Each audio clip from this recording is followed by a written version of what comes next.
Kaya ang Antikristo ayon sa Biblia at tingnan kung paano tumutugma si Trump sa bawat isa sa mga ito. Una, ang Antikristo ay may bibig ng leon. Si Trump ay tumutugma sa unang paglalarawan ng Antikristo sa ganitong antas na mahirap isipin ng ibang kandidato na kahit papaano ay malapit. Kawili-wili si Trump at ang kanyang mga taga-suporta ay niyakap pa ang imahe ng leon upang kumatawan sa kanya. Ang leon na pag-ungal ni Trump ay nagdudulot ng takot sa bawat Republikano, marami sa kanila ang nag-iingat upang hindi siya magalit. Ikalawa, ang Antikristo ay mapagmataas at mayabang, si Trump ay tumutugma rin sa ikalawang paglalarawan ng perpekto at mahirap makahanap ng sinuman na kahit papaano ay malapit. Si Trump ay hindi lamang nagmamayabang sa kanyang mga nagawa, madalas na pinalalaki ang mga ito sa sukdulan, ngunit siya ay nagagalit kapag hindi niya nakukuha ang lahat ng kredito na sa tingin niya ay nararapat sa kanya. Ikatlo, ang Antikristo ay itinatanggi ang ama at ang anak. Si Trump ay tumutugma rin sa ikatlong paglalarawan na kilalang nagsabi na hindi siya humihingi ng kapatawaran mula sa Diyos ni hindi niya nakikita ang pangangailangan nito. Wala pa akong naririnig na sinumang politiko na hayagang umamin na hindi niya kailangan o hinahanap ang kapatawaran ng Diyos. Ikaapat,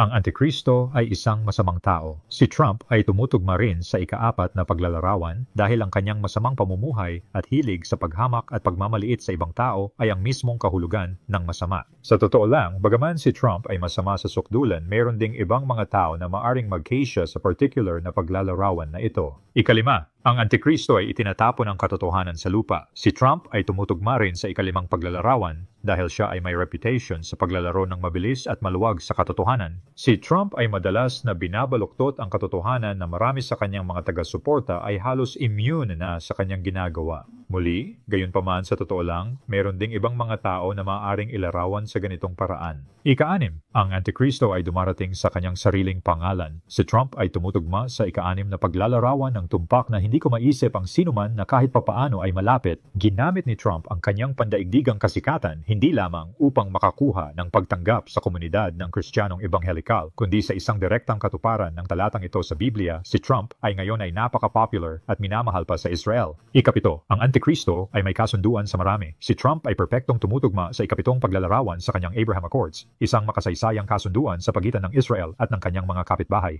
Personal, inaasahan kong makumpirma ang Abraham Accords kapag bumalik si Trump sa kapangyarihan kasama ang maraming ibang mga bansa na sumasali. Walang ibang kandidato para sa Antikristo ang tumutugma sa kinakailangang ito tulad ni Trump. Ikawalo, ang Antikristo ay mahilig sa ginto. Si Trump ay eksaktong tumutugma sa ikawalong paglalarawan sa kanyang halatang pagkahilig sa ginto sa kanyang mga ari-arian, produkto, at kahit sa kung gaano siya kagustong magmukhang ginto. Ang bilang na 666 sa pahayag ay particular na nagtuturo sa 666 na talento ng ginto ni Haring Solomon. At para sa higit pang mga detalye, mangyaring tingnan ang video, The Mark of the Beast Part 2. Halos imposibleng makahanap ng ibang kandidato para sa Antikristo na kasing obsessed sa ginto tulad ni Trump. Ikasiyam, ang Antikristo ay nagbibigay pugay sa Diyos ng mga puwersa. Si Trump ay perpektong tumutugma sa ikasiyam na paglalarawan dahil ang kanyang mga ari-arian ay isang virtual na dambana sa Diyos ng mga puwersa, aka ang Diyos ng araw, hanggang sa si Apollo ay ipininta sa kisame ng kanyang Trump Tower Suite. Mahihirapan tayong makahanap ng ibang potensyal na kandidato para sa Antikristo na malinaw na tumutugma sa propesiya ng Daniel 11:38. Ikasampu, ang Antikristo ay tinatawag na Little Horn. Si Trump ay eksaktong tumutugma sa ikasampung paglalarawan dahil ang salitang Trump mismo ay nangangahulugang trompeta o maliit na sungay. Nagbibigay ako ng higit pang mga detalye tungkol dito at sa iba pang mga paglalarawan sa video, 45 Biblical Reasons that Donald J. Trump is the Antichrist. Muli, walang ibang kandidato ang malapit sa pagtutugma sa talatang ito sa Biblia tungkol sa Little Horn. Kaya't nakikita natin na sa 10 pangunahing katangian ng Antikristo, si Donald J. Trump ay hindi lamang tumutugma sa lahat ng ito, ngunit ang ilan sa mga ito ay tumutugma siya sa ganitong antas na walang sinuman ang kahit papaano ay malapit. Tingnan natin ng mabilis kung paano tumutugma ang ibang tao sa mga parehong katangian. Isang pangalan na madalas na binabanggit ay si Jared Kushner. Muli, narito ang listahan ng 10 katangian ng Antikristo. Siya ay may bibig ng leon. Siya ay mapagmataas at mayabang. Itinatanggi niya ang ama at anak. Siya ay isang masamang tao. Itinatapon niya ang katotohanan sa lupa. Siya ay dumarating sa kanyang sariling pangalan. Siya ay may kasunduan sa marami. Siya ay mahilig sa ginto. Siya ay nagbibigay pugay sa Diyos ng mga puwersa. At siya ay tinatawag na Little Horn. Sa mga 10 katangian ng Antikristo, si Kushner ay eksaktong kabaligtaran ng ilan sa mga ito. Sa halip na magkaroon ng bibig ng leon, siya ay malumanay magsalita. Hindi siya mukhang mapagmataas o mayabang, kundi tahimik at halos mahiyain. Siya ay kasangkot sa Abraham Accords, kaya't iyon ang isa na tumutugma siya. Bilang isang Hudyo, maaaring sabihin na itinatanggi niya ang ama at anak. Ngunit sa mga 10 katangian, malinaw na hindi siya tumutugma sa hindi bababa sa kalahati ng mga ito, at marahil sa 8. Ngayon, tingnan si Obama. Muli, si Obama ay eksaktong kabaligtaran ng marami sa mga paglalarawan na ito. Siya ay nagsasalita ng may pag-aalinlangan at walang ebidensya na siya ay mahilig sa ginto o nagbibigay pugay sa Diyos ng mga puwersa. Maaaring sabihin na siya ay isang politiko, kaya't itinatapon niya ang katotohanan sa lupa tulad ng lahat ng mga politiko. Ngunit talagang pinipilit ang mga bagay upang makahanap ng kahit 3 o 4 na tugma kay Obama. Hindi ko na ipagpapatuloy ang bawat pangalan na binabanggit bilang posibleng Antikristo, ngunit maaari mong tingnan ang listahan ng 10 pangunahing katangian ng Antikristo at tanungin ang iyong sarili kung ang isang tiyak na tao ay tumutugma dito. Ang Papa ba? Si Biden ba? Si Macron o Putin? Ang makikita mo ay ang ibang mga tao ay maaaring tumugma sa 2 o 3 o marahil 4 o 5 sa mga paglalarawan sa Biblia, ngunit hindi lahat ng 10, hindi man lang malapit. Ngunit may isang tao na talagang tumutugma sa lahat ng mga paglalarawan na ito at siya ay nasa harap natin. Ang taong iyon ay si Donald J. Trump. At narito ang nakakatawang bahagi, taon-taon at dekada-dekada, ang konserbatibong Kristyanismo ay naghahanap ng isang tao na lilitaw sa eksena na magkasya sa paglalarawan sa Biblia ng Antikristo. Ngunit ngayon na ang taong iyon ay narito, tila hindi na sila nagmamalasakit. Marahil kung si Donald J. Trump ay tumakbo lamang bilang isang demokratiko, mabubuksan ang kanilang mga mata. Upang bumalik sa 2 tanong na binanggit ko kanina, si Donald J. Trump ba ay tiyak na ang Antikristo? Sa aking opinion, oo, siya nga.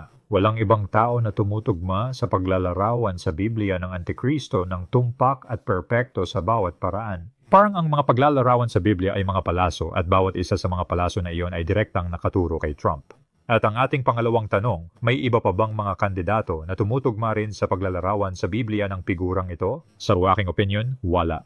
Ang mga tinatawag na kandidato ay maaring tumugma sa ilan, ngunit hindi sila tumutugma sa lahat ng mga katangian na sinasabi ng Biblia na taglay ng Antikristo at iyon ang mahalagang bahagi. Hindi natin maaring piliin kung alin sa mga paglalarawan sa Biblia ng Antikristo ang mahalaga at alin ang hindi. Kung ang isang tiyak na tao ay tumutugma lamang sa ilan sa mga paglalarawan na ito, ngunit hindi sa iba, kung gayon ang taong iyon ay hindi ang Antikristo. Sa wakas nais kong magbigay ng isang huling punto. Tiyak na hindi ako isang propeta ni inaangkin kong isa ako. Maraming bagay na nagkamali ako sa aking mga naunang video at malamang na magkamali ulit ako. Tulad mo, naghahanap ako ng katotohanan sa mga huling araw na ito. Ako gayunpaman ay 100% kumbinsido na si Donald J. Trump ay ang Antikristo. Maaring hindi ka at ayos lang iyon. Kung hindi ka sigurado, hinihiling ko lang na panoorin mo siyang mabuti sa mga darating na buwan at taon. Pansinin mo ang kanyang sinasabi at ginagawa, at gayon din ang sinasabi at ginagawa ng kanyang mga taga-suporta sa kanilang pagsisikap na maibalik siya sa kapangyarihan. Lahat tayo ay nararamdaman ng kasamaan na lumalago araw-araw, nagdudulot ng alitan, puot at uhaw sa karahasan. At sa di kalayuan ay ang malaswang anino ni Donald J. Trump. Isang hari na may mabagsik na anyo at nakakaunawa ng mga madidilim na pangungusap na malapit ng tumindig. Kahit na hindi mo pinaniniwalaan na ang taong ito ay ang Antikristo tulad ng paniniwala ko, pakiusap huwag mo siyang sundan o makisangkot sa kanya. Sapagkat kung gagawin mo, tiyak na dadaling kanya sa landas